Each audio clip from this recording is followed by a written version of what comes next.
సద్గురుభ్యో నమః.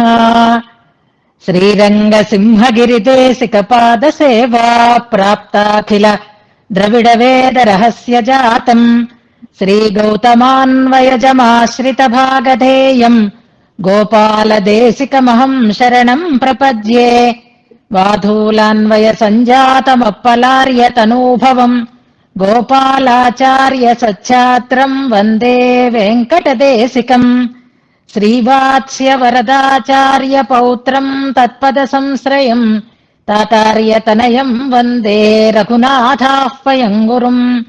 కాశ్యపాన్వయ సంజాతం నారాయణ పదాశ్రితం శ్రీమన్నారాయణం వందే యతీశ్వర శ్రియాజుషం. సద్గ్రంథాధ్యయన సంగోష్ఠిని ఈనాటి వ్యాసంగానికి సాదరంగా ఆహ్వానిస్తూ కలిసి ప్రార్థనా శ్లోకాలను అనుసంధానం చేసుకుందాం. ప్రణామం లక్ష్మణముని ప్రతిగృహ్ణాతు మామకం ప్రసాదయతి యత్సూక్తి స్వాధీనపతికాం శృతిం అనుకల్పభూతమురజిత్ పదం సతాం అజహత్రివర్గమపవర్గ వైభవం చలచిత్తవృత్తి వినివర్తన ఔషధం శరణం యతీంద్రచరణం వృణీమహే. శ్రీవత్సచిహ్నమిశ్రేభ్యో నమ ఉక్తిమధీమహే యదుక్తయస్త్రయీ కంఠే యాంతి మంగళసూత్రతాం. శ్రీయామునార్యపద పంకజ సక్త చిత్తే శ్రీమత్పరాంకుశ గురూత్తమలబ్ధ విద్యే శ్రీలక్ష్మణే మునివరేర్పిత సర్వభావం శ్రీవత్సచిహ్న గురుమన్వహమాశ్రయామి. గోష్ఠి వారిని అందరినీ కూడా ఈనాటి వ్యాసంగానికి సాదరంగా ఆహ్వానిస్తూ, ఈనాడు ఇప్పుడే 10 రోజుల క్రిందట మనం చెప్పుకున్నటువంటి పాఠ్యాంశాన్ని చక్కగా మననం చేసి మన ముందు ఉంచినటువంటి విజయనగర వాసిని శ్రీమతి గోదా సరోజ లక్ష్మి గారిని మనసారా అభినందిస్తున్నాను. ఇవాళ సరోజ చెప్తూ ఉంటే మా తండ్రి గారు గుర్తొచ్చారు. ఆయనకి ఆడపిల్లలంటే ఇష్టం ఎక్కువ. ఆడపిల్లలు అంటే తన ఆడపిల్లలే అని కాదు, సహజంగా ఆడపిల్లలంటే ఇష్టం. తన ఇంటి దగ్గరకు వచ్చేసరికల్లా తన ఇంటి ఆడపిల్లల కంటే తన ఇంటికి వచ్చిన ఆడపిల్లలంటే ఇంకా ప్రేమగా అభిమానంగా ఉండేది వారికి. అందులో పెద్ద కోడలుగా వచ్చినటువంటి సరోజ మీద ప్రత్యేకమైనటువంటి అభిమానం ఉండేది. ఇవాళ ఇలా వ్యాసంగం చేస్తూ ఇలా ఈ రకమైనటువంటి ప్రవృత్తిని కలిగి ఉంటే అందరికంటే ఎక్కువ ఆనందించేది వారే అని అనిపించింది. ఇవాళ సరోజ చేసినటువంటి ఈ ప్రయత్నాన్ని చూస్తే చాలా ఆనందం అనిపించింది. నిజంగా మాలో ఎంతటి శక్తి ఉన్నా, మాకంటే ఒక మెట్టు వారు తక్కువగా ఉన్నా వాళ్లనే తన పైకి ఎక్కిస్తూ ఉండేవారు. మామూలుగా ఇంట్లో విషయాలలోనైనా సరే, పనుల విషయాలలోనైనా సరే, ఏ విషయంలోనైనా సరే. అయితే వారికి కావలసింది సత్ప్రవృత్తి, గ్రంథాధ్యయనం, చదువు అంటే వారికి చాలా ఇష్టం. అందులో సంప్రదాయ విషయకమైనటువంటి వ్యాసంగం చేసి సమయాన్ని సద్వినియోగం చేసుకుంటే చాలా ఆనందపడేవారు. ఇవాళ సరోజలక్ష్మి మనకి కాదు, ఆ పెద్దలకి, మా తండ్రి గారికి తన ఆచార్యులు, తనకి సమాశ్రయణాన్ని కూడా అనుగ్రహించినటువంటి ఆచార్యులైనటువంటి ఉవే శ్రీమాన్ కందాళ వెంకటాచార్య స్వామి వారికి ఈ రకంగా దాసోహ సమర్పణం చేసింది అని నేను భావిస్తున్నాను. ఇంతకు ముందు కంటే కూడా ఇవాళ చెప్పిన దాంట్లో ఒక నిశ్చలత్వం, ఒక ధార, ఒక రకమైనటువంటి అథెంటిక్ గా చెప్పగలిగేటటువంటి స్థితి కలిగింది అని మనసారా నేను అభినందిస్తున్నాను. చెప్పాలన్న ఉత్సాహం ఉంటే సాధించలేనిది ఏదీ లేదు. పరిపూర్ణంగా ఆచార్య అనుగ్రహం మన మీద ఉంది అని ఆమెకి మరొకసారి నేను గుర్తు చేస్తున్నాను. ఎందుకంటే ఆయస్సు వెళ్ళిపోతూ ఉంటుంది, రోజులు వెళ్ళిపోతూ ఉంటాయి, కాలం మన కోసం ఆగదు. కానీ మన ప్రయత్నం మాత్రం మంచి విషయం మీద ఎప్పుడూ తగ్గకుండా ఉండాలి అనే దాన్నే సూచన చేస్తున్నాను. అసలు ఇవాళ మననం ఉంటుందని నేను అనుకోలే. నేను చాలా రోజులు అయిపోయింది, పాఠ్యాంశం ఎక్కడి నుంచి ఎలా మళ్ళీ ప్రారంభం చేసుకోవాలి అంటే మనం చెప్పుకున్న విషయాలను అన్నింటినీ చక్కగా మంచిగా మళ్ళీ మన ముందు ఉంచినటువంటి ఆమెకు ఇతోధికమైనటువంటి ఆచార్య అనుగ్రహం కలిగి సద్గ్రంథాధ్యయనం చేసి వెంకటాచార్య స్వామి వారి వైభవాన్ని మనమున్నంత వరకు లోకంలో అందరికీ తెలియచేసేటట్లుగా మన బ్రతుకులు సాగాలి అని సూచన చేస్తూ ఆ ఆచార్య అనుగ్రహం పరిపూర్ణంగా ఉండాలి అని కోరుతూ చిన్న చిన్న సూచనలు చేస్తాను. శ్లోక అనుసంధానంలో 83వ శ్లోకంలో అభిమతో అని కాదు, అభితో భవేయం అని, అభిత అంటే చుట్టూ, అభిమత అన్న పదం వచ్చింది, అలవాటైన పదం కాబట్టి అభిమతం కాదు. అభిమతం అంటే అర్థం వేరు, అభిత అంటే అర్థం వేరు. అదొక సవరణ స్పష్టంగా చేసుకోవాలి. అలాగే నిలమఘన్ కాదు, తిరుమఘన్ కాదు, తిరుమఘళ్. మఘన్ అంటే పుల్లింగం, మఘళ్ అంటే స్త్రీలింగం, అమ్మాయి అబ్బాయి అన్నట్లుగా తిరుమఘళ్, నిలమఘళ్, పులమఘళ్ అని 3 పేర్లలో ళ ఉండాలి, అది స్త్రీలింగ వాచకం. అలాగే దేవ్య సహస్రం తథా అన్న చోట అది వేదం చెప్పినట్టు అని కాదు, శ్రీగుణరత్న కోశంలో ఉండేటటువంటి శ్లోకం అది. దేవి త్వామను నీలయా సహ మహీదేవ్య సహస్రం తథా అనేటటువంటి ప్రయోగం అక్కడ శ్రీగుణరత్న కోశంలో శ్లోకం గుర్తించాలి అని సూచన చేస్తూ మనసారా అభినందిస్తూ ఆచార్య అనుగ్రహం ఉండాలి అని పెరుమాళని ప్రార్థన చేస్తూ దానికి తగినటువంటి ఆరోగ్యం కూడా పరిపూర్ణంగా ఆ స్వామి అనుగ్రహించాలి అని కోరుతూ ఈనాటి వ్యాసంగాన్ని మనం ప్రారంభం చేసుకుందాం. చాలా విరామం వచ్చేసింది, చక్కగా సెలవుల్ని ఎంజాయ్ చేశారు, పూర్తిగా పండగలు ఆనందంగా నిర్వహించుకున్నాం. అమ్మ అనుగ్రహాన్ని పరిపూర్ణంగా పొంది మళ్ళీ ఏకాదశి పర్వదినాన్న ఆశ్వయుజ శుద్ధ ఏకాదశి నాడు అనుకున్నట్లుగానే మనం మళ్ళీ మన వ్యాసంగాన్ని కొనసాగించుకుంటున్నందుకు దానికి శ్రద్ధగా అన్వయిస్తున్నటువంటి మీ అందరినీ కూడా మనసారా మంగళాశాసనం చేస్తూ వ్యాసంగాన్ని ప్రారంభం చేసుకుందాం. తిరుమలేశుణ్ణి సేవించుకొని వచ్చి అక్కడ స్వామికి వాగ్రూపమైనటువంటి కైంకర్యాన్ని సమర్పించుకొని ఆ రామానుజ కూటంలో అడుగు పెడితే అందరూ గుర్తొచ్చారు. మన కార్యక్రమమే గుర్తొచ్చింది. ఒక పెళ్లి సందడిలాగా అందరం అక్కడ తిరిగాం. ఆ రోజు అక్కడైతే మనమే అందరం ఉన్నాము. ఇప్పుడు కొత్త కొత్త వాళ్ళు వస్తూ ఉంటే మన ఇంట్లోకి ఎవరో వచ్చేసినట్టుగా అనిపించింది అక్కడ ఉండేటటువంటి వాతావరణం. ఆ మంచి దివ్యమైనటువంటి ఆ జ్ఞాపకాన్ని గుర్తు చేసుకుని స్వామిని సేవించినప్పుడు గోష్ఠిని కూడా బాగా గుర్తు చేసుకుని మేమందరం స్వామి నీ అనుగ్రహంతో సద్గ్రంథ అధ్యయనాన్ని చేసుకుంటూ ఆనందంగా ఉండాలి అని స్వామిని ప్రార్థన చేసుకుని తిరిగి వచ్చాను. అక్కడ కార్యక్రమం కూడా సక్రమంగా ఆనందమయంగా జరిగింది. మన గోష్ఠిలో వారు కూడా కొంతమంది అక్కడ అన్వయించి ఉన్నారు. ఎప్పటికప్పుడే విశేషాలు వచ్చేస్తూ ఉంటాయి కాబట్టి వేరుగా చెప్పాల్సినటువంటి అవసరం లేదు. అలాగే ఇంటి దగ్గర కూడా నిన్నటితో విజయదశమిని దిగ్విజయంగా నిర్వహించుకున్నాం. అందరం కూడా మళ్ళీ యథాప్రకారంగా మన వ్యాసంగాన్ని కొనసాగించుకుంటున్నాం. సంవత్సర ప్రారంభంలో నవరాత్రులు వస్తాయి. అలాగే 6 నెలలు అయిన తర్వాత మళ్ళీ ఒక నవరాత్రులు వస్తాయి.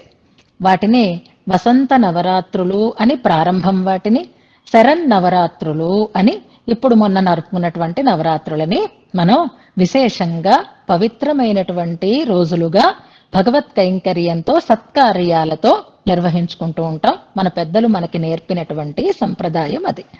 అయితే ఈ 2 నవరాత్రులలోనూ కూడా మొదటి నవరాత్రులు స్వామి యొక్క వైభవాన్ని మనకి తెలియచేస్తే, 2వ నవరాత్రులు అమ్మ యొక్క వైభవాన్ని మనకి తెలియచేస్తాయి.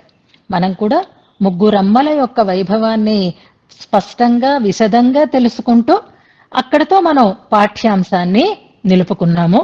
అలాగే వసంత నవరాత్రులు కొత్త సంవత్సరం ప్రారంభంలో శ్రీరామ నవమి, శ్రీరాముని యొక్క అవతార వైభవంతో మనం పూర్తి చేసుకుంటాం. స్వామి యొక్క అనుగ్రహం మనకి పరిపూర్ణంగా కావాలి అని అనుకుంటాం. ఈ 2 నవరాత్రులలోనూ కామన్ గా శ్రీరామాయణ పారాయణానికి ప్రాధాన్యం ఇస్తారు మన పెద్దలు. యథావకాశంగా పరిపూర్ణంగా కానీ లేదా అందులో ఎంతవరకు వీలైతే అంతవరకు కానీ రామాయణ అనుసంధానం తప్పనిసరిగా మనం చేసుకోవాలి అని అంటారు. ఉగాది ప్రారంభంలో మనం అలాగే నవరాత్రులలో రామాయణ పారాయణాన్ని చేసుకుంటాం. మళ్ళీ ఈ దసరా నవరాత్రులలో వీటికి శరన్నవరాత్రులు అని కాలాన్ని బట్టి పేరు వచ్చినా మనం దేవీ నవరాత్రులు అని ప్రసిద్ధిని పొంది ఉన్నాయి. స్త్రీ శక్తిగా పరిరక్షణ చేసేటటువంటి వైభవం కలిగినటువంటి అమ్మగా ఆ అమ్మని మనం కొలుస్తాం. అది అందరూ చేసేటటువంటి ఒక అద్భుతమైనటువంటి సేవ. మన సంప్రదాయంలో దీన్ని లక్ష్మీదేవి యొక్క అనుగ్రహాన్ని మనం పరిపూర్ణంగా పొందడానికి చేసేటటువంటి సేవారూపమైనటువంటి కార్యక్రమాలతో నింపి ఆ అమ్మని అనేకమైనటువంటి రూపాలలో మనం భావన చేసుకుంటూ ఉంటాం. ఎవరి నోటంట విన్నా మనం స్వామికి కూడా అమ్మ యొక్క అనుగ్రహం కావాలి, అమ్మ అనుగ్రహం స్వామి యొక్క అనుగ్రహాన్ని మించినది అనేటటువంటి మాటలని మనం వింటూ ఉంటాం. అందుకే వసంత నవరాత్రులలో కంటే శరన్నవరాత్రులలో కాలాన్ని పురస్కరించుకొని అమ్మ వైభవాన్ని పురస్కరించుకొని కూడా మనకి గొప్పదైనటువంటి శ్రేయస్సు కలుగుతుంది అనే విశ్వాసం మనకి పరిపూర్ణంగా ఉంటుంది. స్వామి కంటే అమ్మకి ఆధిక్యం దేంట్లో అంటే కరుణలో అని మనం ఎన్నో పర్యాయాలు చెప్పుకుంటూ వచ్చాం. రామగోష్ఠి సీతాగోష్ఠి అని 2 విభాగాలు మనం చేసుకుంటే, రామగోష్ఠి అంటే రాముడి యొక్క పరివారం అని అనుకోవచ్చు, లేక రాముని యొక్క కళ్యాణ గుణ సముదాయము అని అనుకుంటే, సీతా గుణాలలో సీతమ్మకు ఉండేటటువంటి కరుణకి ఆధిక్యం ఉంది అని భట్టరు వారే మనకి ఒక శ్లోకంలో చాలా స్పష్టంగా చెప్తారు. రాముడైనా సీతమ్మ అయినా మనకి దోషాలని క్షమించి అనుగ్రహించేటటువంటి వైభవం కలిగిన వారు. కాకపోతే స్వామి ఒక నియమాన్ని పెట్టుకున్నాడు. ఏది అంటే, నన్ను శరణు వేడితే ఒక్కసారి వేడినా సరే నేను రక్షిస్తాను అని. ఆ రక్షణ చెయ్యడం అనే దాంట్లో ఎవరినైనా రక్షిస్తాను అనే మాటని ఆయన ఇచ్చాడు. సకృదేవ ప్రపన్నాయ తవాస్మీతి యాచతే అనేటటువంటి శ్లోకం ద్వారా. కానీ కండిషన్ ఏమిటి అంటే, నన్ను శరణు వేడాలి అనేటటువంటి ఒక నియమం పెట్టుకున్నాడు ఆయన. అమ్మ దగ్గర ఆ నియమం కూడా లేదు కనుక ఆమె చాలా గొప్పది. ఆమె అనుగ్రహానికి మన శరణాగతితో సంబంధం ఉండదు అనేదాన్ని చాలా విశేషంగా మన పెద్దలు మనకి చెప్తూ ఉంటారు. అయితే ఈ ప్రస్తావన కొత్తది కాదు, కానీ ఇవాళ మనం తెలుసుకోవలసినటువంటి ఒక అంశాన్ని మీకు వివరణ చేస్తాను. రామచంద్రుడైతే సకృదేవ ప్రపన్నాయ అన్న మాటని స్పష్టంగా చెప్పాడు కనుక ఆయన శరణు వేడితేనే రక్షించేటటువంటి వాడు అవుతాడు. ఉదాహరణలు ఏవి అనంటే, కాకాసురుడు, విభీషణుడు శరణాగతి చేశారు, అందుకే రక్షించాడు. కాకాసురుడు శరణాగతి చేశాడా అంటే చేశాడని అనుకోవాలి.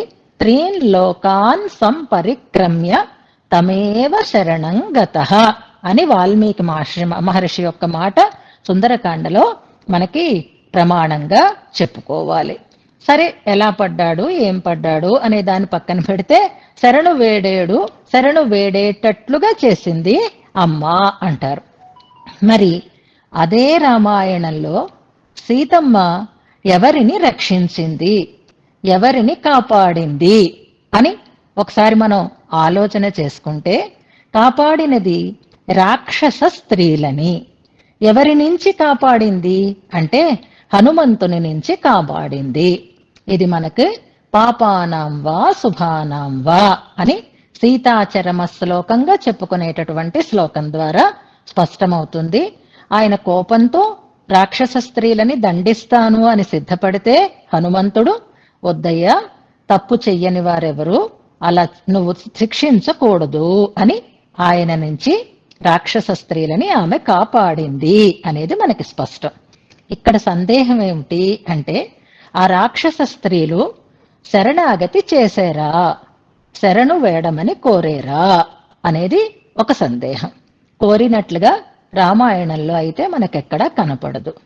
కానీ కొంతమంది రామచంద్రస్వామి యొక్క వైభవాన్నే చూస్తూ సీతమ్మకి కూడా అలాంటి లక్షణమే ఉంది అనే దాన్ని చెప్పడం కోసం ఒక ప్రయత్నం చేస్తూ ఉంటారు. రామచంద్రుడే కాదు, సీతమ్మ కూడా శరణాగతి చేస్తేనే రక్షిస్తుంది అని చెప్తారు వాళ్ళు. ఎలాగండి ఇలా చెప్తున్నారు అని అడిగితే, దానికి త్రిజట చెప్పినటువంటి ఒక మాటని ఉదాహరణగా చూపిస్తారు. జాగ్రత్తగా వినండి. త్రిజటకి ఒక కళ వచ్చింది, మంచి కళ వచ్చింది. ఆ సంగతి మనకి సుందరకాండలో స్పష్టంగా తెలుస్తుంది.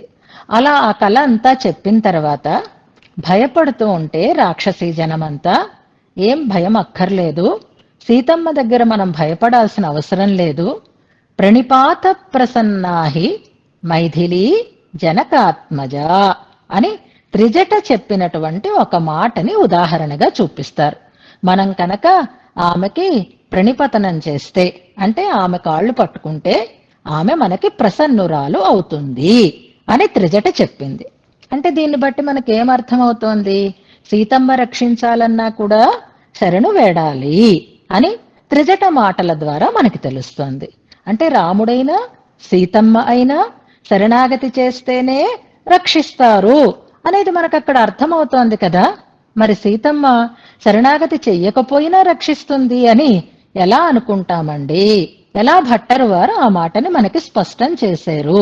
శ్రీగుణరత్న కోశంలో మనకి ఒక శ్లోకం ఉంటుంది కదా, ఆర్ద్రాపరాధాస్త్వయా రక్షంత్యా లఘుతరా రామస్య గోష్ఠీ కృత అని భట్టరు వారు చాలా స్పష్టంగా చెప్పారు కదా.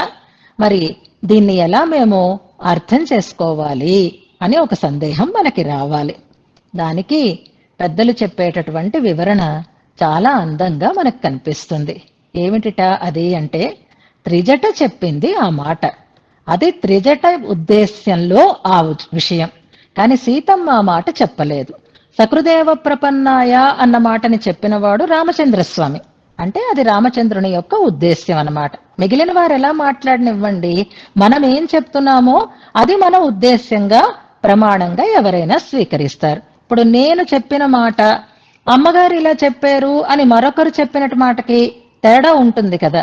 అలాగే సీతమ్మ గురించి చెప్తూ, సీతమ్మ వైభవాన్ని చెప్తూ శరణు వేడండి అని రాక్షస స్త్రీలని హింస నుంచి కాసేపు ఆపడం కోసం తన ఉద్దేశ్యంగా త్రిజట అక్కడ చెప్పింది తప్ప సీతమ్మ తన అభిప్రాయంగా ఆ మాటని చెప్పలేదు. త్రిజట ఉద్దేశ్యంలో ప్రణిపాత ప్రసన్నాహి మైథిలి అని అనుకోవాలి. కాని సీతమ్మ నాకు దండం పెడితేనే నేను రక్షిస్తాను అని ఎక్కడా చెప్పినట్టుగా మనకి కనపడదు. అయితే రక్షించిందా లేదా అని ఒక సన్నివేశాన్ని మనం చెప్పుకోవాలి అని అంటే కాకాసురుడే ఉదాహరణ మనకి. కాకాసురుడు బాధ పెట్టింది సీతమ్మని, కోపం తెప్పించినది రామచంద్రునికి. తిరిగేడు, మళ్ళీ వచ్చి కాళ్ల మీద పడ్డాడు. పడడం కూడా సరిగ్గా పడలేదు. ఇప్పుడు సీతమ్మ నా కాళ్ళు పట్టుకోలేదు, నన్ను శరణు వేడలేదు అనే ఏ ఆలోచన లేకుండా సరిగ్గా పడలేదు కనుక సరిగ్గా అట్నుంచిటి తిప్పి ఆయన శరణాగతి చేశాడు అని అనిపించేటట్లుగా చేసి ఆ కాకాసురుణ్ణి రక్షింపచేసింది అంటేనే అమ్మలో ఉండేటటువంటి దయ ఎంతటిది అనేది మనకి స్పష్టంగా తెలుస్తోంది. అంచేత మనం శరణాగతి చెయ్యాలి అని ఎదురు చూసేటటువంటి స్వభావం అమ్మకి లేదు. మన శరణాగతితో అమ్మకి పని లేదు. ఆమె రక్షిస్తుంది, ప్రేమతో రక్షిస్తుంది, వాత్సల్యంతో రక్షిస్తుంది, తన కర్తవ్యంగా మనని రక్షించేది అవుతుంది. ఇది అమ్మకి స్వామి కంటే కూడా అధికంగా ఉండేటటువంటి కరుణకి నిదర్శనం అని చెప్తారు. అందుకే 2 నవరాత్రులలోనూ కూడా మొదటిసారి స్వామి అనుగ్రహాన్ని మనం పొందుతాము. రెండవసారి అంతులేని అపరిమితమైన మన శరణాగతిని కూడా కోరకుండా అవ్యాజంగా నిష్కారణంగా అకస్మాత్తుగా అంటారు, నిష్కారణ కరుణ అంటారు. ఏ కారణము అక్కర్లేకుండా, ఏ అవసరము అక్కర్లేకుండా అప్పటికప్పుడు కలిగేటటువంటి ప్రేమతో అమ్మ మనని సంరక్షిస్తుంది.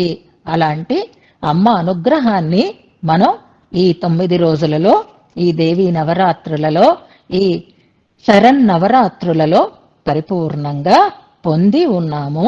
అలాంటి ఆ తల్లి పాదారవింద సన్నిధిని మనం దాసోహ సమర్పణం చేసుకుందాం. అందుకే ఆమెని సంతోష పెట్టడం అనంటే ఆమె చెప్పిన పని చెయ్యటం అని పరమాత్మ భావిస్తాడు. ఆమె చెప్పే పని ఎప్పుడూ ఒక్కటే, ఆశ్రితులని సంరక్షించమని. మనలాంటి వారిని కోపగించుకోకుండా దగ్గరికి తీసుకోమని అమ్మ చెప్తుంది. అందుకే ఆమె మాటని కాదనకుండా స్వీకరించేవాడు అవుతాడు పరమాత్మ అని. అమ్మలని ఆనంద పెట్టడం అనంటే మనని సంరక్షించటం అని స్వామి తెలుసుకుంటాడు కనుక చేతన సంరక్షణలో దీక్షని కలిగి ఉండేవాడు పరమాత్మ అని ఆ లక్ష్మీనారాయణులని ఇద్దరినీ కూడా మనం భావన చేస్తూ వారి పాదారవింద సన్నిధిని దాసోహ సమర్పణం చేసుకుందాం. శరణాగతి చెయ్యమని చేస్తే రక్షిస్తాను అన్నవాడు పరమాత్మ. శరణాగతి గురించినటువంటి ప్రస్తావమే లేకుండా రక్షించడమే తన కర్తవ్యంగా భావించేటటువంటి కరుణామయి అమ్మ. అది వారిద్దరిలో ఉండేటటువంటి తేడాగా మనం భావించాలి. తేడా అంటే ఆధిక్యం అమ్మకి అధికంగా ఉంది అని అనుకుంటాం కనుకే అది రామగోష్ఠి లఘుతరమైంది, సీతాగోష్ఠి ఆర్ద్రాపరాధులు. అప్పుడే తప్పు చేసినప్పటికీ కూడా ఆ తప్పుని లెక్క చెయ్యకుండా సంరక్షింపచేసేది అమ్మ. ఆ సంరక్షింప చెయ్యటంలో ఉండేటటువంటి 3 రకాలైనటువంటి స్థితులని మనకి శ్రీ భూ నీళ్లలుగా తెలియచేశారు అని మొన్నటి శ్లోకాలలో మనం వివరంగా అనుసంధానం చేసుకుందాం. అలాగే శ్రీదేవి అంటే స్వామితో ఉన్న శ్రీదేవిని ఎక్కడైనా మనం సేవిస్తూ ఉంటాం. అర్చారూపిణిగా ఉన్నప్పుడు శ్రీదేవి మనకి స్పష్టంగానే కనిపిస్తుంది. భూదేవిగా ఆండాళ్ళమ్మ వారిని మనం సేవించుకుంటూ ఉంటాం. ఇక అర్చామూర్తిగా నీలాదేవిని మనం ఎక్కడ సేవించవచ్చు అనంటే యదుగిరి అని చెప్పబడేటటువంటి తిరునారాయణపురంలో ఉండేటటువంటి అమ్మవారిని నీలాదేవిగా తెలియచేస్తారు మన పెద్దలు. ఆండాళ్ళమ్మవారి తిరునక్షత్రం రోజే యదుగిరి నాయకి యొక్క తిరునక్షత్రం కూడా జరుగుతుంది.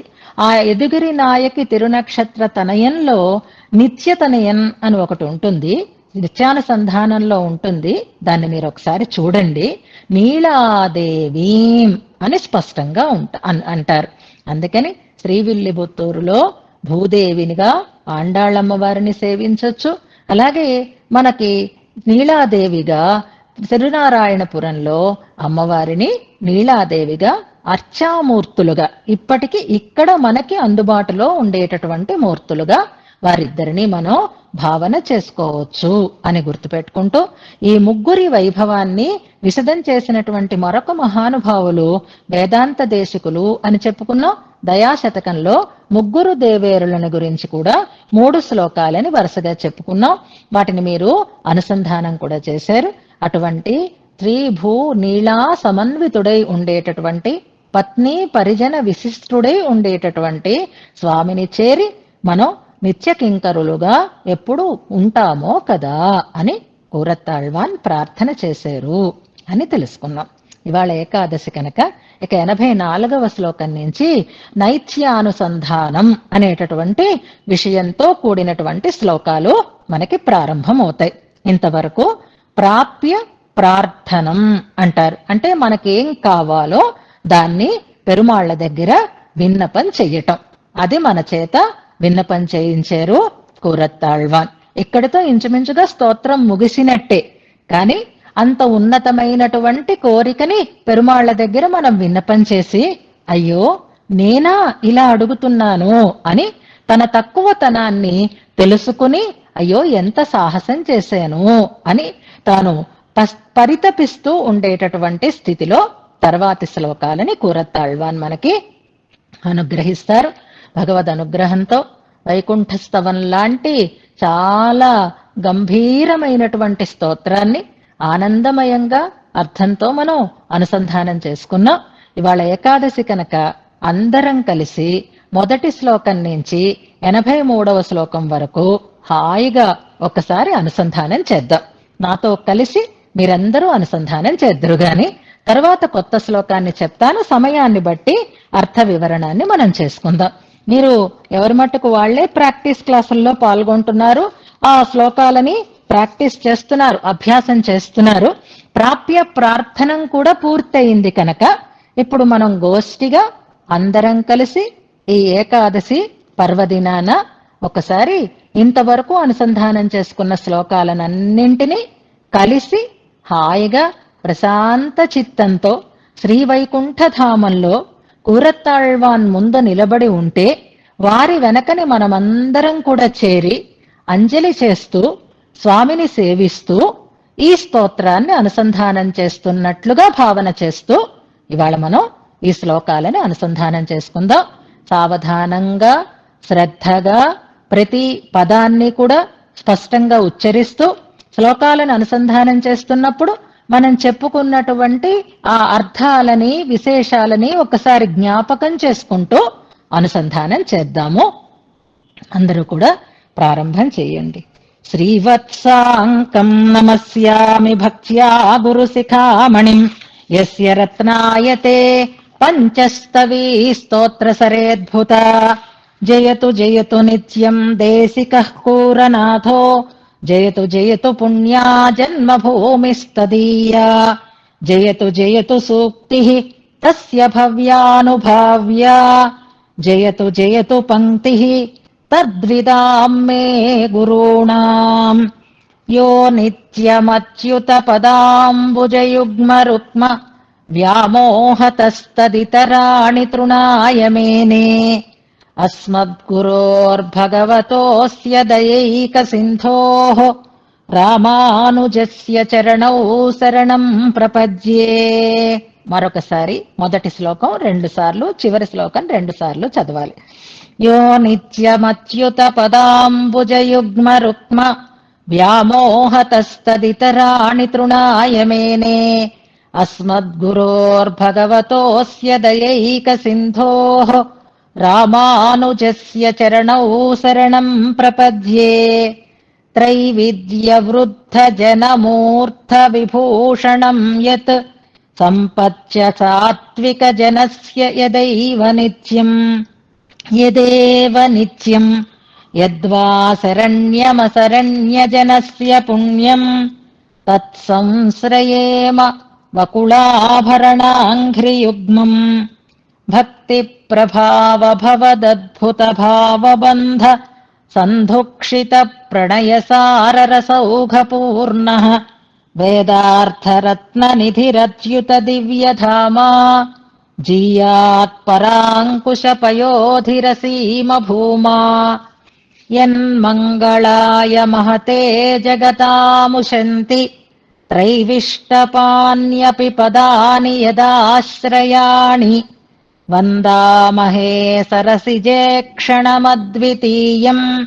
వేదాంతవేద్యమనిదం ప్రథమం మహస్తత్ పీతాంబరం వరదశీతలదృష్టిపాతం ఆజానులంబిభుజమాయతకర్ణపాశం తన్మేఘమేచకముదారవిశాలవక్షః లక్ష్మీధరం కిమపి వస్తు మమావిరస్తు యత్తత్వమక్షరమదృశ్యమగోత్రవర్ణం అగ్రాహ్యమవ్యయమనీదృశమద్వితీయం ఈశానమస్య జగతో యదణోరణీయః తద్వైష్ణవం పదముదారముదాహరామః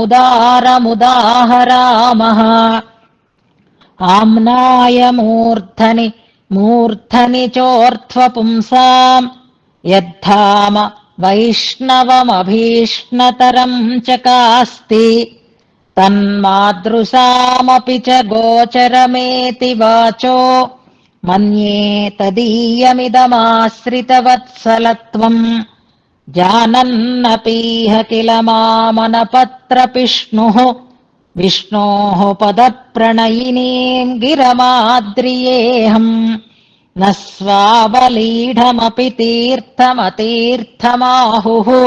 నోదన్యతాపి చ సునా కిల లజ్జితవ్యం దేవస్య దైత్యమథనస్య గుణేష్వియత్తా సంఖ్యా చ వాంగ్మనస గోచరమత్యభూతాం అప్యేవమణ్వపి చ తత్ర మమార్తిశాంత్యై కీటస్య తృష్యత ఉదన్వతి విప్రుషాలం ప్రేమార్ద్ర విహ్వలగిరః పురుషాః పురాణాః త్వాం తుష్టువుః मधुरिपो मधुरैर्वचोभिः वाचो विडम्बितमिदम् मम नीच वाचः क्षान्तिस्तु ते सविषया मम दुर्वचोभिः आज्ञातवात्र भवती विदितात्रयी सा ताम् हि प्रमाणमुपजग्मुरतीन्द्रियेऽर्थे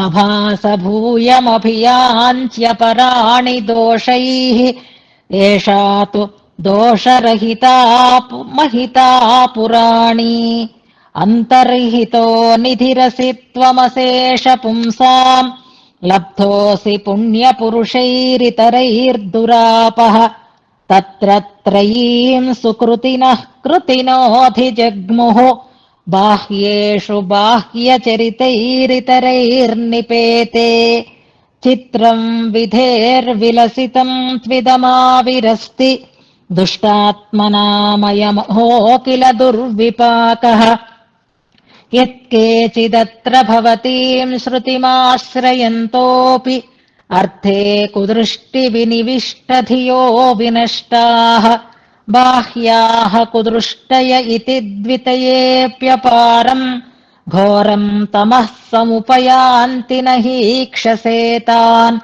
जग्धस्य काननमृगैः मृगतृष्णिकेप्सोः कासारसत्त्वनिहतस्य च को विशेषः न्यायस्मृतिप्रभृतिभिर्भवतानि सृष्टैः वेदोपबृंहणविधावुचितैरुपायैः सृज्यर्थमर्थमिव भानुकरैर्विभेजुः त्वद्भक्तिभावितविकल्मषसे मुषीकाः ये तु त्वदङ्घ्रिसरसैरुहभक्तिहीनाः तेषाममीभिरपि नैव यथार्थबोधः पित्तघ्नमञ्जनमनापुषि जातु नेत्रे नैव प्रभाभिरपि शङ्खसि तत्त्वबुद्धिः तत्त्वार्थतत्परपरस्य तवेदवाक्यैः सामर्थ्यतः स्मृतिभिरप्यथ तादृशीभिः त्वामेव तत्त्वपरसात्विकसत्पुराणैः देवज्ञधीभिरपि निश्चिनुमः परेशम् अन्यत्र तु क्वचन केचिदिहेश शब्दात् लोकप्रसिद्धिमुपगम्यतमीशमाहुः तैश्च प्रसिद्धिविभवस्य समूलतायै ग्राह्यात्रयी त्वयि तु साच्युतसम्मुखीना यः खल्वणोरणुतरो महतो महीयान् आत्मा जनस्य जनको जगतस्य योऽभूत् वेदात्मकप्रणवकारणवर्णवाच्यम् तम् त्वाम् वयन्तु परमेश्वरमामनामः आत्मेश्वरोऽसि न परोऽस्ति तवेश्वरोऽन्यो विश्वस्य चाधिपतिरस्य परायणम् च नारायणाच्युतपरस्त्वमिहैक एव ब्रह्मादयोऽपि भवदीक्षणलब्धसत्ताः नित्यः समाप्यधिकवर्जित ऊर्जितश्रीः नित्येक्षरे दिवि वसन् पुरुषः पुराणः सत्त्वप्रवर्तनकरो जगतोऽस्य मूलम् नान्यस्त्वदस्ति धरणीधर वेदवेद्यः यम् भूतभव्यभवदीशमनीशमाहुः अन्तः समुद्रनिलयम् यमनन्तरूपम् यस्य त्रिलोकजननी महिषी च लक्ष्मीः साक्षात् स एव पुरुषोऽसि सहस्रमूर्धा सर्वश्रुतिष्वनुगतम् स्थिरमप्रकम्प्यम् नारायणाह्वयधरम् त्वमिवानवद्यम् सूक्तम् तु पौरुषमशेष जगत्पवित्रम् त्वामुत्तमम् पुरुषमीशमुदा जहार आनन्दमैश्वरमवाङ्मनसावगाह्यम् आम्नाशिषुः शतगुणोत्तरितक्रमेण सोऽयम् तवैव नृषिः त्वमिहान्तरात्मा त्वं पुण्डरीकनयनः पुरुषश्च पौष्णः यन्मूलकारणमबुध्यत सृष्टिवाक्यैः ब्रह्मेति वा सदिति वात्मगिराथवा तत्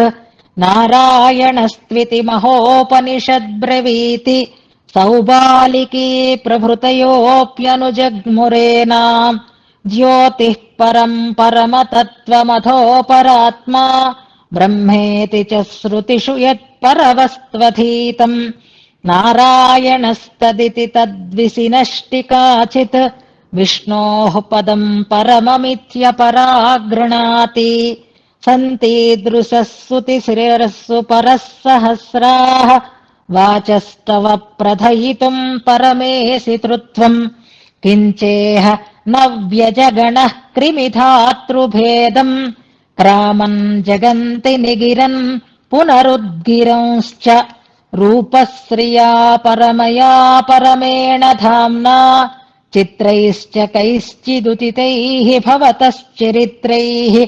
चिह्नैरनिह्नवपरैरपरैश्च कैश्चित् निश्चिन्वते त्वयि विपश्चित ईशितृत्वम् यस्याः कटाक्षणमनुक्षणमीश्वराणाम् ऐश्वर्यहेतुरिति सर्वजनीनमेतत् ताम् श्रीरिति त्वदुपसंश्रयणान्निराहुः त्वाम् हि श्रियश्रियमुदाहुरुदारवाचः माया त्वया गुणमयी किल यानि सृष्टा सा ते विभो किमिव नर्म न निर्मिमीते कौतस्कुताः स्थिरकुतर्कवसेन केचित् सत्याम् श्रुतौ च बधिरास्त्वयि तन्महिम्ना यः स्थावरकृमिपतङ्गमतङ्गजादिषु अन्येषु जन्तुषु सदैव विजायमानः त्वम् नित्यनिर्मलनिरञ्जननिर्विकार कल्याणसद्गुणनिधे स इतीरितस्तैः त्वद्दृष्टिजुष्टमिदमाविरभूदशेषम् नो चेत्कटाक्षयसि नैव भवेत्प्रवृत्तिः स्थातुम् च वाञ्छति जगत्तव दृष्टिपातम् तेन श्रुतौ जगदिशेहि जगत्त्वमेव एवम् भगो इह भवत्परतन्त्र एव शब्दोऽपि रूपवदमुष्य चराचरस्य ऐश्वर्यमीदृशमिदम् श्रुतिषूदितम् ते पापीयसामयमहो त्वयि मोहहेतुः ये त्वत्कटाक्षलवलक्ष्यमिव क्षणन्तैः ऐश्वर्यमीदृशमलभ्यमलम्भिपुम्भिः यत्केऽपि सञ्जगरिरे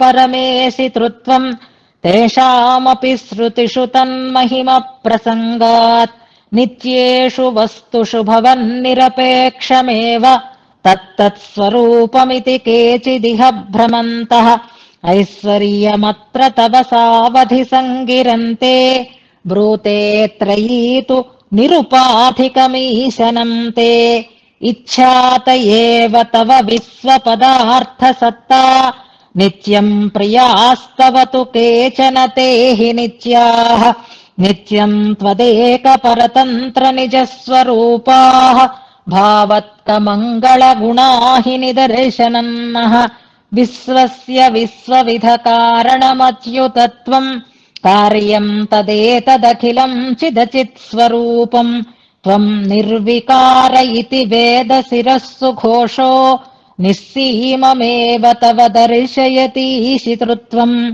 किम् साधनः क्व निवसन् किमुपाददानः कस्मै फलाय सृजति स इदम् समस्तम् इत्याद्यनिष्ठित कुतर्कमतर्कयन्तः त्वद्वैभवम् श्रुतिविदो विदुरप्रतर्क्यम् यत्संवृतम् दशगुणोत्तरसप्ततत्त्वैः अण्डम् चतुर्दश जगत् भवधातृधाम अण्डानि तत्सु सदृशानि परस्य तानि क्रीडाविधेस्तव परिच्छदतामगच्छन् इच्छाविहारविधये विहितान्यमोनि स्यात्त्वद्विभूतिलवले सकलायुतांशः या वै न जातु परिणामपदास्पदम् सा कालातिगा तव परामहती विभूतिः यद्वैष्णवम् हि परमम् पदमामनन्ति खं वा यदेव परमम् तमसः परस्तात् तेजोमयम् परमसत्त्वमयम् ध्रुवम् यत् आनन्दकन्दमतिसुन्दरमद्भुतम् यत् यद्ब्रह्मरुद्रपुरुहूतमुखैर्दुरापम् नित्यम् निवृत्तिनिरतैः सनकादिभिर्वा सायुज्यमुज्ज्वलमुशन्ति यदा परोक्ष्यम् यस्मात्परम् न पदमञ्चितमस्ति किञ्चित् रूपेण सद्गुणगणैः परया समृद्ध्या भावैरुदारमधुरैरपि वा महिम्ना तादृक्तदीदृगिदमित्युपवर्णयन्त्यो वाचो यदीयविभवस्य तिरस्क्रियायै यद्वृद्ध्यपक्षयविनाशमुखैर्विकारैः एतैरसंस्तुतमनस्तमितास्ति सद्धम् यद्गौरवात् श्रुतिषु फल्गुफलम् क्रियाणाम् आदिष्टमन्यदसुखोत्तरमध्रुवम् च निष्कल्मषैर्निहतजन्मजराविकारैः भूयिष्ट भक्तिविभवैरभवैरवाप्यम् अन्यैरधन्यपुरुषैर्मनसाप्यनाप्यम् वैकुण्ठनाम तव धाम तदामनन्ति नित्या तवान्यनिरपेक्षमहामहिम्नोऽपि एतादृशी निरवधिर्नियता विभूतिः ज्ञानादयो गुणगणाः समतीतसीमाः लक्ष्मीः प्रिया परिजनाः पतगेन्द्रमुख्याः एकस्य येषु हि गुणस्य लवायुतांशः स्यात् कस्यचित् स खलु वाङ्मनसातिगश्रीः एतादृशोऽत्यवधयः समतीतसङ्ख्याः त्वत्सद्गुणास्त्वमसि तन्निरपेक्षलक्ष्मीः सर्वस्य चैव गुणतो हि विलक्षणत्वम् ऐश्वर्यतश्च किल कश्चिदुदञ्चितः स्यात् तत्प्रत्युत त्वयि विभो विभवो गुणाश्च सम्बन्धतस्तव भजन्ति हि मङ्गलत्वम् दूरे गुणास्तव तु सत्त्वरजस्तमांसि तेन त्रयी प्रथयति त्वयि निर्गुणत्वम् नित्यम् हरे निखिल सद्गुणसागरम् हि त्वामामनन्ति परमेश्वरमीश्वराणाम् ज्ञानात्मनस्तव तदेव गुणम् गृह्णन्ति तेजोमयस्य हि मणेर्गुण एव तेजः तेनैव विश्वमपरोक्षमुदीक्षसे त्वम् रक्षा त्वदीक्षणत एव यतोऽखिलस्य त्रय्युज्यता तव युवत्वमुखैर्गुणौघैः आनन्दमेधितमियानिति सन्नियन्तुम् ते ये शतम् त्रिति परम्परया प्रवृत्ता नैवैष वाङ्मनसगोचर इत्युदाः एवम् तया चतुरया तव यौवनाज्याः सर्वे गुणाः सह समस्तविभूतिभिश्च प्रव्याहृताः स्युरवधीनवधीरयन्तो वाचामगोचरमहामहिमान एव संवर्तवर्ति निखिलम् निरभिज्ञमज्ञम् चित्रे च कर्मणि यथार्हमहो नियच्छन् सद्यः कृमिद्रुहिणभेदमभेदमेतत् आविश्चकर्थ सकृदीक्षणदीक्षणेन अस्तम् यदुद्यदुपचाय्यपचायि चैवम् ईशम् दरिद्रमथ जङ्गममप्यनिङ्गम् विश्वम् विचित्रमविलक्षणवीक्षणेन विक्षोभयस्य नवधिर्बत शक्तिरैसी रूपप्रकारपरिणामकृतव्यवस्थम् विश्वम् विपर्यसितुमन्यदसच्च कर्तुम् क्षाम्यन् स्वभावनियमम् किमुदीक्षसे त्वम् स्वातन्त्र्यमैश्वरमपर्यनुयोज्यमाहुः संवर्त सम्भृतकरस्य सहस्ररश्मेः उस्रम् तमिस्र यदजस्रविहारिहारि नित्या उस्रम् तमिस्र यदजस्रविहारिहारि नित्यानुकूलमनुकूलनृणाम् परेषाम् उद्वेजनम् च तव तेज उदाहरन्ति नैव ह्यवाप्यमनवाप्तमिहास्ति यस्य सत्तापि तस्य तव वीक्षणतः प्रजानाम् सम्पत्तु किम् पुनरितो न वदान्यमन्यम् मन्ये त्वमेव खलु मन्दिरमिन्दिरायाः पापैरनाधिभव सम्भव वासनोत्थैः दुःखेषु यः खलु मिमम् क्षतिहन्त जन्तुः तम् केवलम् नु कृपयैव समुद्धरिष्यन् तद्दुष्कृतस्य ननु निष्कृतिमात्थ शास्त्रैरनादिनिधनैः स्मृतिभिस्त्वदीय दिव्यावतारचरितैः सुभया च दृष्ट्या निःश्रेयसम् यदुपकल्पयसि प्रजानाम् सा त्वत्कृपाजलधितल्लजवल्गितश्रीः हैहन्त जन्तुषु निरन्तरसन्ततात्मा पाप्माहि नाम वद कोऽयमचिन्त्य शक्तिः यस्तत्कृपाजलधिमप्यतिवेलखेलम् उल्लङ्घयत्यकृतभासुरभागधेयान् यद्ब्रह्मकल्पनियतानुभवेऽप्यनास्यो तत्किल्बिषम् सृजति जन्तुरिह क्षणार्थे एवम् सदा सकलजन्मसु सापराधम् क्षाम्यस्य हो तदभिसन्धिविराममात्रात् क्षान्तिस्तवेयमियती महती कथन्नु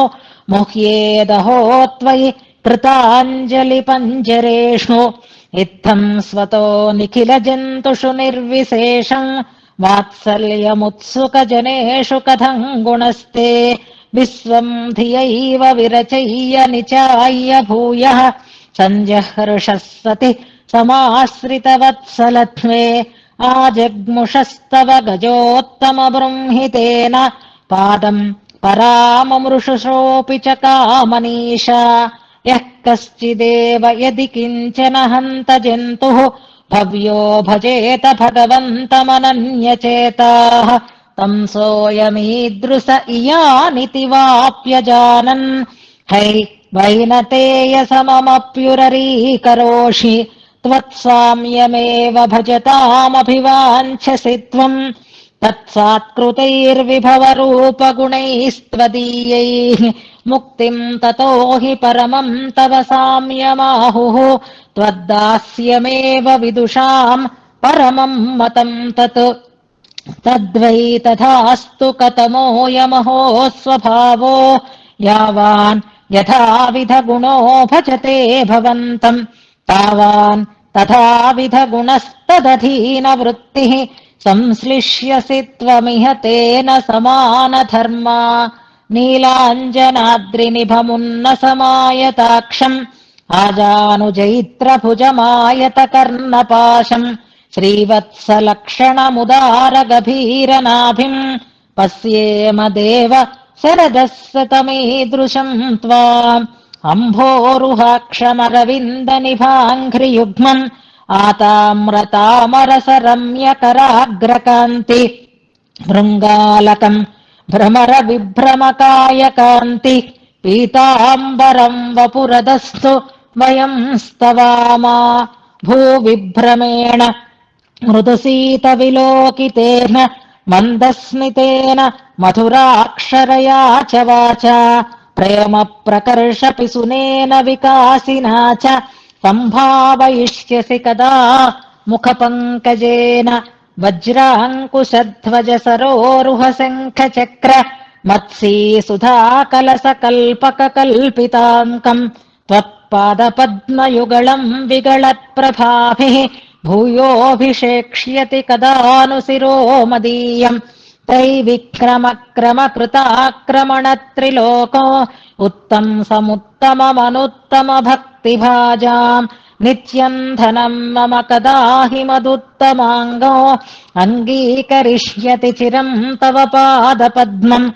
उन्निद्रपत्रशतपत्रसगोत्रमन्तः रेखारविन्दमभिनन्दनमिन्द्रियाणाम् मन्मूर्ध्नि हन्तकरपल्लवतल्लजम् ते कुर्वन् कदा कृतमनोरथयिष्यसे माम् आङ्गे निसर्गनियता त्वयि हन्तकान्तिः नित्यम् तवालमियमेव तथापि चान्या वैभूषणी भवति कान्तिरलन्तराम् सा हैपुष्कलैव निखिलापि भवद्विभूतिः श्रीवत्सकौस्तुभकिरीटललाटिकाभिः केयूरहारकटकोत्तमकण्ठिकाभिः उद्दामदाममणिनूपुरनीविबन्धैः भान्तम् भवन्तमनिमेषमुदीक्षिषीय ऐन्दीवरी क्वचिदपि क्वचनारविन्दी चान्द्रातपी क्वचन च क्वचनाथ हैमी कान्तिस्तवोढपरभागपरस्परश्रीः पार्येत पारणयितुम् किमु चक्षुषोर्मे त्वाम् सेवितम् जलजचक्रगदासि सार्ङ्गैः तार्ष्येण सैन्यपतिना अनुचरैस्तधार्ण्यैः देव्या स्त्रिया सह वसन्तमनन्तभोगे भुञ्जीय साञ्जलिरसङ्कुचिताक्षिपक्ष्मा कैङ्कर्यनित्यनिरतैर्भवदेकभोगैः नित्यैरनुक्षणनवीनरसार्द्रभावैः नित्याभिवाञ्छित परस्परनीचभावैः मद्देवतैः परिजनैस्तव सङ्गसीया यत्किञ्चिदुज्ज्वलमिदम् यदुपाख्ययाहुः सौन्दर्यमृद्धिरिति यन्महिमांशलेशः नाम्नैव याम् श्रियमुसन्ति यदीयधाम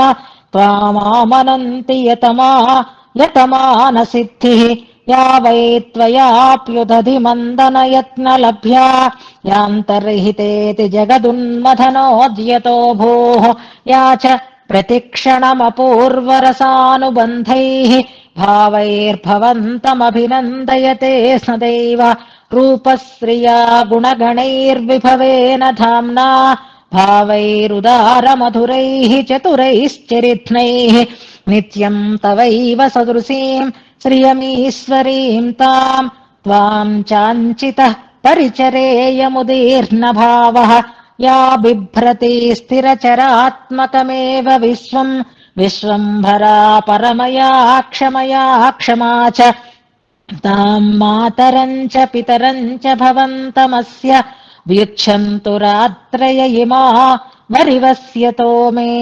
भावैरुदारमधुरैर्विविधैर्विलासैः भ्रूविभ्रमस्मितकटाक्षनिरीक्षणैश्च या त्वन्मयी त्वमपि यन्मय एव सा माम् नीला नितान्तमुररीकुरुतामुदारा भावैरनुक्षणमपूर्वरसानुविद्धैः अत्यद्भुतैरभिनवैरभिनन्द्य देवीः भृत्यान् यथोचित परिच्छदिनो यथार्हो సంభావయంతమభితో భగవన్ భవేయం.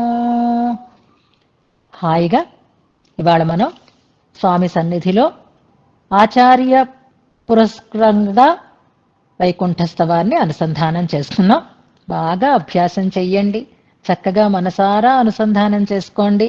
ఈ వ్యాసంగం మనకి పరిపూర్ణమైన తర్వాత కూడా ఒక్కొక్క శ్లోకాన్ని అర్థంతో హాయిగా అనుభవిస్తూ పెరుమాళ్ళ దగ్గర విన్నపం చేసుకునేటటువంటి స్థితి మనకి ఎప్పుడూ ఉండాలి అని కోరుకుందాం. సమయం మనకి అయిపోయింది. అందుకే ఇవాళ ఏకాదశి ప్రారంభం చేసుకున్నాం కనుక మనం కొత్త శ్లోకాన్ని ఒకసారి నేను చెప్తాను. వివరాలని విశేషాలని రేపటి నుంచి యథాప్రకారంగా మనం అనుసంధానం చేసుకుందాం. వెనుకటి శ్లోకంలో అభినంద్య దేవీ అనే పదం ఉంది చూసారా. అభినంద్య అంటే ఆనందింపచేసి అని అర్థం. పత్ని పరిజన విశిష్టుడైనటువంటి పరమాత్మని సేవించాలి అని కోరుకుంటున్నారు అని. ఇదే ప్రాప్యం, ఇదే ప్రార్థన చేస్తున్నారు, ఇదే నాకు కావాలి అని పెరుమాళ్ళ దగ్గర కూరత్నాళ్వాన్ విన్నపం చేస్తున్నారు. నిజానికి వైకుంఠస్థం ఇక్కడితో అయిపోయినట్టే. మనం శ్రీవైకుంఠానికి వెళ్ళిన తర్వాత ముక్తులమై పరమాత్మ సన్నిధికి చేరిన తర్వాత పరమాత్మకి చుట్టూ తిరిగి పరమాత్మని సేవించి పరమాత్మ యొక్క నిత్య కైంకర్యంలో నిమగ్నులమవుతాం అంతే. ఆ తర్వాత ఇంకేం ఉండదు, అదే మనకి నిత్యంగా కొనసాగుతూ ఉంటుంది. ఇక్కడితో పూర్తి అయినా మనకి మన అర్హత ఏమిటి, మనకుండేటటువంటి యథార్థ స్థితి ఏది అనేది కూడా జ్ఞాపకం వస్తుంది కనుక తర్వాత శ్లోకాలు మనకి ఇంకా ఉన్నాయి, వాటి అర్థాన్ని మనం తెలుసుకోగలుగుతాం. మనం ఇప్పుడు ఇంతవరకు శ్లోకాలు చదువుకున్నాం. ఇందులో దేవిమారులని కూడా ఆనందింపచేస్తున్నాడు, అలాగే పరిజనాన్ని కూడా సంభావిస్తున్నాడు. అలాంటి పరమాత్మ అని అన్నారు. పత్ని పరిజనం ఈ రెండు వచ్చాయి. ఇంతవరకు చదివిన శ్లోకాలలో పత్ని పరిజన విశిష్టుడై ఉన్నటువంటి స్వామి అన్న శ్లోకం ఒకటి ఉంది మనకి. ఏ శ్లోకమో మనం చెప్పగలమా? నేను శ్లోక పాదం కూడా మీకు చెప్పేస్తున్నాను. శ్లోకం నెంబర్ చూడండి. లక్ష్మీ ప్రియా అని 4వ పాదం ఉంటుంది. పరమపదంలో స్వామి ఉండేటటువంటి వైభవాన్ని చెప్తా. Very good. 46వ శ్లోకం అని పెట్టారు చూడండి. అందరూ ఒక్కసారి ఆ శ్లోకం వెరీ గుడ్ కరెక్ట్ గా పెట్టారు. నిత్యాతవాన్య నిరపేక్ష మహామహిమ్నోపి అన్న దాంట్లో సమస్త విభూతిని చెప్తూ ఆయన గుణాలు ఆయన విభూతి కూడా అపరిచ్ఛేద్యములు అని చెప్తూ లక్ష్మీ ప్రియా పరిజనా పతగేంద్ర ముఖ్యా అని పదం ఉంది చూసారా? అక్కడ స్పష్టంగా పత్ని పరిజనం రెండు మనకక్కడ చెప్పబడ్డాయి. ఆ పత్నిగా చెప్పబడేటటువంటి ఆమె 3 రకాలుగా చెప్పబడింది ఇక్కడ అని అనుకున్నాము. ఆ వారిని ఆనందింప చెయ్యటము అని అంటే వారికి అనుగుణమైనటువంటి ఈ చేతనులని ఉద్ధరించేటటువంటి కార్యాన్ని చెయ్యటం అని, వారికి తగిన రీతిలో రకరకాలైనటువంటి కొత్తవైనటువంటి భావాలతో వారిని ఆనందింపచేస్తాడు పరమాత్మ. అలాగే కైంకర్య నిరతులై ఉండేటటువంటి నిత్యులైనటువంటి పరిజనాన్ని కూడా సంభావిస్తాడు. వారు చేసేటటువంటి పరిచర్యలని స్వీకరిస్తూ ఉండేటటువంటి నిన్ను యథార్హం సంభావయంతం భగవన్ అని పిలుస్తున్నారు. ఇంకా పరమపదానికి వెళ్ళిన తర్వాత ఆయనలో అన్ని కళ్యాణ గుణములతో కూడినటువంటి హేయ గుణాలు లేనటువంటి అద్భుతమైన రూపాన్ని సేవిస్తూ అభీత భవే, నీ చుట్టూనే తిరగాలి, నీ దగ్గరే ఉండాలి, నీకే కైంకర్యాన్ని చేసేవాడిని కావాలి, నువ్వు పిలిస్తే పలికేటట్లుగా ఉండాలి, నీకు ఏ రకమైనటువంటి సేవకైనా నేను సిద్ధంగా ఉండాలి, లేదు నిన్ను అనుభవిస్తూ ఆనందంతో మునిగి ఉండాలి అని ప్రాప్య ప్రార్థన చేసినటువంటి కూరత్తాళ్వాన్ అయ్యో ఎంత మాట అన్నాను అని తానెంతో తప్పు చేసినట్లుగా భావన చేస్తూ తర్వాతి శ్లోకాన్ని చెప్తున్నారు. ఇది తప్పు